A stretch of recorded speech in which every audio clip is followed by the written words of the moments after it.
Bonjour tout le monde, j'espère que vous allez bien. On se retrouve aujourd'hui pour un petit book haul spécial boîte à livres. Voilà, on est passé à la boîte à livres. Donc j'étais passé la dernière fois, je vous avais dit dans ma vidéo précédente, il me semble que j'avais été faire un tour en boîte à livres et j'avais dégommé la boîte à livres parce que j'avais trouvé 13 livres. Donc je vais vous les présenter et aujourd'hui j'ai surpassé cet après-midi avec David et j'en ai récupéré 4. 3. Non, 4. 4. Voilà, donc du coup David est là parce que la maîtresse est malade, donc il est avec moi à la maison. Donc il va vous dire bonjour. Voilà, il va me passer les livres au fur et à mesure et je vais pouvoir vous présenter ça. Allez, c'est parti. Quel livre tu commences, David? Donc on commence par Mon frère ce terroriste. Dans ce livre on va suivre du coup un garçon, un homme, qui est le frère de celui qui a foncé il y a quelques années, il me semble, sur le marché. Dans un marché, nanana. Donc il est le frère de Mohamed Merah, le terroriste toulousain qui a semé la mort et la désolation sur son passage en 2012. Donc du coup, je pense que ça peut être intéressant de découvrir un petit peu ce que le frère a pensé et quelles répercussions a pu avoir sur lui les actes de son frère. Voilà, donc ça me tentait pas mal. Ensuite, on part sur du contemporain avec Karen Pont. Il y en a plusieurs de Karen Pont, David. Oui, j'en ai 1, 2, 3. Donc, j'ai eu la chance, il y avait 3 Karen Pont dans la boîte à livres. Tout va bien. C'est pété ou pas? Tout va bien, c'est pas grave. Donc, je disais, j'ai trouvé 3 Karen Pont dans la boîte à livres. À chaque fois, je galère. Voilà, comme ça. Donc, il y avait tout d'abord Et que quelqu'un vous tende la main. Donc, les 3 sont chez Pocket. Il y avait ensuite Une lumière. La lumière était si parfaite, puis prendre la vie comme elle vient. Et j'aime beaucoup les livres de Karen Pont, donc ceux-là je ne les ai pas lus. Donc ben très bien, ils sont tombés entre mes mains et ils seront lus tranquillement quand le moment sera venu pour eux de passer à la casserole. Ensuite David, qu'est-ce que tu nous proposes? French manucure. Alors, il a un anglais aussi bien que sa mère. French manucure. Je suis un petit peu plus plus quand même, je suis un peu plus vieille aussi. De Géraldine Maillet. Donc déjà la couverture, je trouvais ça sympa avec les pieds. Et c'est surtout qu'on va suivre 4 parisiennes on va suivre un peu leur déboire, comment ça va se passer dans leur vie de parisienne, etc. Et comment elles vont vivre ça. Donc voilà, donc juste celui-là me tentait, la couverture, je sais pas, m'a parlé. Et je me suis dit, bah, on va le prendre, ça sera certainement un petit livre cocooning à lire comme ça quand j'aurai envie de lire un livre qui n'a pas de prise de tête. Je me suis dit qu'il ferait très bien l'affaire. Haute saison de Adèle Bréau. Du coup, un livre pour l'été prochain. Haute saison de Adèle Bréau, comme a dit David, dans le livre de poche. Celui d'avant, c'était J'ai lu. Donc du coup, dans Haute saison, nous allons suivre Germain qui accueille des nouveaux arrivants pour la haute saison au club Océan. Il va y avoir des habitués, puis il va y avoir Chantal qui va débarquer avec ses petits-enfants, mais il n'a pas l'air d'être super enchanté de passer l'été avec ses petits-enfants. Donc on va suivre un petit peu, je pense, les déboires de Chantal, de Mathias qui a un papa solo, et Fanny qui est venue en famille pour tenter de resserrer les liens. Je pense qu'on va suivre un petit peu ces 3 protagonistes dans l'esprit de reconstruire un petit peu leur famille et de reprendre les bases. Enfonçage sur ordonnance de Frédéric Gilbert. Enfonçage sur ordonnance de Frédéric Gilbert et Guy Hunier chez Hugo Doc. Là, on va suivre un petit peu... On va suivre un petit peu tout ce qui se passe depuis quelques années avec les enfants qui ne rentrent pas dans les cases, qui bougent un peu trop, etc. Et que les professionnels et les parents ont tendance à médicamenter pour permettre qu'ils soient plus sages, qu'ils se comportent mieux. Et est-ce que vraiment il y a besoin de médicamenter tous ces enfants ou est-ce que d'autres solutions seraient plus adaptées pour leur venir en aide? Voilà, donc est-ce que vraiment c'est suite au test de dépistage aux États-Unis? Parce que du coup, nous avons, je ne sais plus qui, non, c'est Sarkozy qui en France a dit ce n'est pas qu'un adolescent de 15 ans est devenu un délinquant multirécidiviste qu'il faut commencer à se préoccuper de son cas, il faut agir le plus tôt possible. Et Sarkozy, du coup, avait en tête le rapport de l'INSERM qui préconisait de repérer dès 3 ans les graines de délinquants. Donc dans ce livre, Du coup, on va suivre un petit peu les différents enfants qui peuvent être suivis, un peu les stats qu'on va avoir en France sur différents chapitres, des gamins sous dépendance, donc avec les médicaments, comme je disais, la criminalité, donc selon avec les films d'horreur, à la recherche du criminel né. Est-ce que vraiment un enfant est prédisposé à devenir un criminel? Tempête sous les crânes, enfin voilà, il y a vraiment beaucoup de choses. Et moi, dans le cadre de mon travail, c'est vraiment le genre de livre que j'aime, on va dire, découvrir et lire pour pouvoir avoir un regard différent sur les enfants auxquels je peux être confrontée, les situations auxquelles je peux être confrontée et remettre en cause aussi ma pratique professionnelle, mes a priori et ce que je pourrais penser et qui n'est pas forcément vrai. Voilà, donc c'est un petit livre qui sera lu comme ça, mais c'est pas un livre qui va être lu d'une traite, ça va être un chapitre par-ci par-là tout au long d'un moment quand je serai décidée. Nouvelle d'ado sous la présidence d'Annick Rossena et de Paulette. Voilà, nouvelle d'ado. En fait, c'est un recueil de nouvelles qui a été créé par 7 écrivains en herbe, donc 7 jeunes, suite au décès de Clara qui s'est suicidée, elle avait 13 ans. Non, elle est décédée, j'ai pas dit, elle s'est pas suicidée, j'ai des bêtises. Elle est décédée à l'âge de 13 ans d'une malformation cardiaque. Et donc il y a eu le prix Clara qui a été créé et qui a été récompensé. Et du coup, on va suivre ici des nouvelles de jeunes qui ont été sélectionnés pour remplir ce recueil de nouvelles. Voilà, donc pourquoi pas. Jenny Colgan, un mariage au bord de l'eau. Jenny Colgan, c'est un peu compliqué. Hein. Jenny Colgan, donc un mariage au bord de l'eau de Pocket, juste parce que c'est Jenny Colgan. J'aime aussi beaucoup lire du Jenny Colgan. Ça se lit très très bien. C'est voilà, c'est simple à lire. On se retrouve du coup l'été, mariage. Flora qui prépare son mariage avec Joël, mais les deux amoureux, ils ont des idées très différentes sur la façon dont ils voient leur mariage. Donc tout va se compliquer entre eux. D'autant qu'au même moment, nous avons Olivia et Anthony qui eux aussi organisent leur mariage, qui est follement extravagant, avec en chef, dans un grand hôtel avec chef, musicien, etc. Et on va suivre également Lorna et Saïf, qui gardent désespérément leur relation secrète pour protéger les fils de Saïd. Mais pendant qu'il s'occupe des garçons, qui prend soin du couple? On va suivre du coup 3 histoires d'amour, une nuit d'été, tout le monde aura-t-il son happy end? Voilà, donc ça me tente pas mal, pour l'été également. Un thriller des enfants trop parfaits de Peter James. Vous avez tout compris? Du coup, chez Pocket, t'as pas dit chez Pocket? Ah mais c'est pas ça. Ici on va suivre donc, celui-là c'est l'un que j'ai pris aujourd'hui. Ici, on va suivre un couple, donc Naomi et John, qui ont perdu leur fils de 4 ans, qui a été emporté par une maladie génétique rare, et ils sont prêts à tout pour ne pas revivre ce cauchemar. Ils vont payer un docteur qui va leur garantir un bébé en bonne santé, mais pourtant, ils auraient dû être arrêtés par la liste qu'on leur a remise, le choix de la couleur des yeux, de la taille, des traits de caractère, des aptitudes sportives. Trop tard pour faire marche arrière, Naomi est enceinte et déjà quelque chose ne tourne pas rond. Ça a l'air très bizarre, mais très sympa aussi. Enfin, bizarre mais sympa. Voilà, donc on va découvrir cette histoire et on va voir ce que ça va donner. Mais en tout cas, ça me tente aussi pas mal. Tout ce qui est modification génétique et choix qu'on peut faire avant la venue au monde de l'enfant, je sais que ça commence à se faire. Et que par la suite, la possibilité sera faite de choisir si on veut une fille, un garçon, si on veut la couleur des yeux, la couleur des cheveux, etc. Qui prennent le gène de tel ou tel parent, voire même ses capacités intellectuelles ou autres.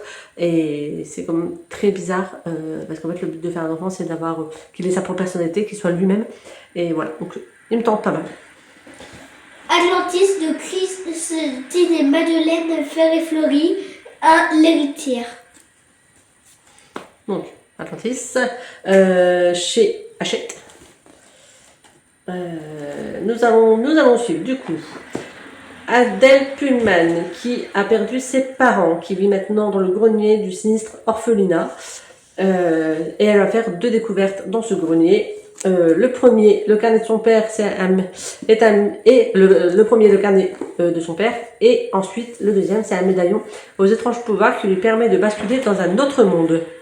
Voilà, donc il va être histoire de magie, d'orphelin, certainement de quêtes, et vous savez que c'est le genre de livre que j'aime bien lire, en plus c'est écrit assez gros, et c'est le livre que David, lui, pourrait également pouvoir lire. Donc autant prendre... Entre les mondes, tome 1. Entre les mondes. Attendez, celui-là il est mouillé, il a pris la pluie tout à l'heure. Les deux prochains aussi. Entre les mondes, de l'autre côté, Angélique, ce sera mieux. Donc Entre les mondes, le tome 1, Funambule, de Oriane de Sesgam. Donc je pense que c'est de l'auto-édition. L'illustration a été faite par Dackline. Voilà, c'est noté ici. Là, on va suivre une fille qui ne connaît rien de ce monde, à part la tristesse, la noirceur, les ténèbres qu'elle a eues depuis qu'elle est née, donc elle a 10 ans. Et là, elle va se faire acheter par un homme mystérieux et qui lui dit qu'elle sera en sécurité et qu'il n'attend rien d'elle. Est-ce que enfin la roue va tourner pour elle? Est-ce qu'elle va enfin pouvoir vivre une vie normale de petite fille, une vie heureuse? Ou est-ce qu'il y a d'autres choses qui se cachent derrière? Je ne sais pas. Je le lirai avant David pour voir si c'est adapté ou pas pour lui. Mais en tout cas, il me donne bien envie. Donc, puis l'auto-édition, vous savez que c'est un peu les livres que j'aime lire en ce moment. Découvrir des nouveaux auteurs et leur donner la chance. Bon, là du coup c'est en boîte à livres, mais parce que du coup je ne l'avais jamais trouvé, enfin je ne l'avais jamais eu en proposition quand j'ai fait les salons de livres autour de chez moi. Mon enfant, ma douleur, mon bonheur. Voilà, tout est dit. De Monique Lafont, ça c'est du France Loisir il me semble. C'est du France Loisir, tout à fait Angélique. On va suivre ici un couple qui rêvait, qui attendait avec impatience la naissance de leur 3e enfant. Il rêve d'une fille, ça tombe bien. C'est une fille qui arrive, sauf qu'elle est atteinte de la trisomie 21. C'est toi? C'est une maladie qui fait que l'enfant il évolue moins vite et qui sera handicapé toute sa vie en fait. En fait, on a des chromosomes. Tu le sais. Et en fait, le chromosome, à chaque fois, on a 2 barres. Oui. Et en fait, la trisomie 21, c'est qu'il y a 3 barres sur le chromosome 21. Du coup, ça crée des problèmes. Donc, on va suivre un petit peu les parents, comment ils vont accepter ce handicap et comment ils vont vivre avec et comment cette petite fille va pouvoir évoluer au sein de cette famille. Donc, c'est un livre qui est très vieux, déjà, ne serait-ce que dans le résumé, il est marqué « Hélas, elle est trisomie 21 », autrement dit, mongolienne. Enfin, clairement, c'est un terme qu'on n'utilise plus actuellement. Et effectivement, il date de 89.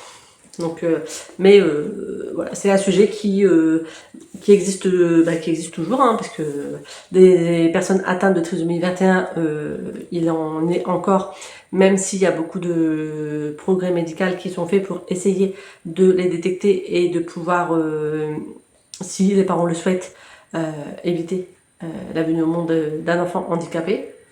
Mais c'est important aussi de pouvoir les accueillir et les intégrer dans notre société et tout faire pour qu'ils puissent trouver leur place. Donc je vais lire celui-là avec du recul parce que forcément il a beaucoup plus de 30 ans. Donc il y a beaucoup de choses qui ont changé dans les mœurs. Et encore heureux. SMS de Laurent Benegui. Chez Le Club. J'ai trouvé pareil aujourd'hui en boîte à livres. Donc ce que j'adore, c'est qu'il est recouvert. Donc ça, c'est un ancien livre de bibliothèque, je pense. Oui, il y a une tranche. Donc un ancien livre de bibliothèque. Juste, j'ai lu le début, donc je vais vous lire ce que j'ai lu. Et c'est pour ça que j'ai pris. Lundi, 9h30, je me fais voler mon portable. 9h45, mon fils disparaît. 10h, ma maison brûle. 10h15, ma femme me quitte. Donc je me suis dit, ça a l'air super sympa, donc je vais le prendre, découvrir, et puis on verra ce que ça va donner. Voilà, tout simplement. Rose et la maison du magicien de Hollywood. Chez Igwan. Je connais pas du tout. Chez Igwan. On va suivre Rose, du coup, qui va quitter son orphelinat pour aller travailler avec un magicien célèbre. Une drôle de vie commence pour elle, formule, potion, mais surtout elle va vivre dans une maison dans laquelle il se passe des choses étranges. Un jour, Rose réalise qu'elle n'est pas une petite fille comme les autres et qu'elle aussi, elle maîtrise la magie. Alors, quand des orphelins disparaissent mystérieusement, Rose n'hésite pas à se servir de ses pouvoirs.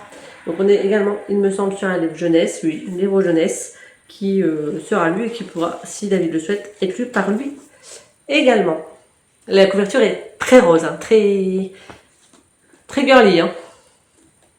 Le nazi et le barbier de Edgar Ilsenra. Le nazi et le barbier, parce que David il parle extrêmement vite sans articuler. Après on parlera de moi, mais hein, il n'est pas mieux. C'est chez Point de Edgar Ilsenras, je ne sais pas si ça se dit comme ça. On va suivre, du coup, forcément, ici, vous imaginez bien que ça va parler Seconde Guerre mondiale. On va suivre Max Schultz, fils bâtard, mais arien pure souche. Génocidaire, nazi, reconverti en juif pour sauver sa peau. Une métamorphose, un SS devenu barbier en Israël et sioniste fanatique par-dessus le marché. Il s'est installé en terre promise, comme chez lui, combattant pour la liberté du peuple élu. Voilà l'affaire, mais il va nous raconter du coup sa vie en détail, c'est une autobiographie. Il a connu les ghettos durant la guerre, avant de partir pour Israël et New York. Toute son œuvre s'inspire de cette expérience, souvent sur un mode burlesque. Son roman Fuck America est disponible en point. Et du coup, on va tester celui-là. Ça a l'air sympa. Alors sympa, on s'entend hein, forcément. Parce que du coup, forcément, tout ce qui traite de la guerre et du génocide qui a eu lieu, c'est pas sympa, mais c'est important de connaître et de voir comment il va pouvoir expliquer et peut-être justifier ce changement de vie et pourquoi de base il était devenu ASS et pourquoi il s'est converti au judaïsme. Qu'est-ce qui a fait que ça s'est passé comme ça pour lui? Voilà, on verra bien. Purge de Sophie Oksanen. Et le dernier, du coup, c'est celui-ci, donc de Sophie Oksanen Purge. Donc c'est également chez France Loisirs, il me semble. Ce genre de couverture, normalement, c'est du France Loisirs. On vérifie. Il y a une carte. C'est chez France Loisirs. Il y a une carte à l'intérieur. On suit, donc on est en 1992, l'Union soviétique s'effondre. Et la population estonienne fête le départ des Russes. Mais la vieille Alide, elle redoute les pillages et vit errer dans sa maison au fin fond des campagnes. Ainsi, quand elle trouve la jeune Zara dans son jardin, qui semble en grande détresse, elle hésite à lui ouvrir sa porte. Mais finalement, ces deux femmes vont faire connaissance et un lourd secret de famille se révélera, en lien avec le temps de l'occupation soviétique. Alide a en effet aimé un homme, Hans, un résistant. 40 ans plus tard, c'est au tour de Zara de venir chercher protection. La vieille dame va décider de la lui accorder jusqu'au bout, quel qu'en soit le prix.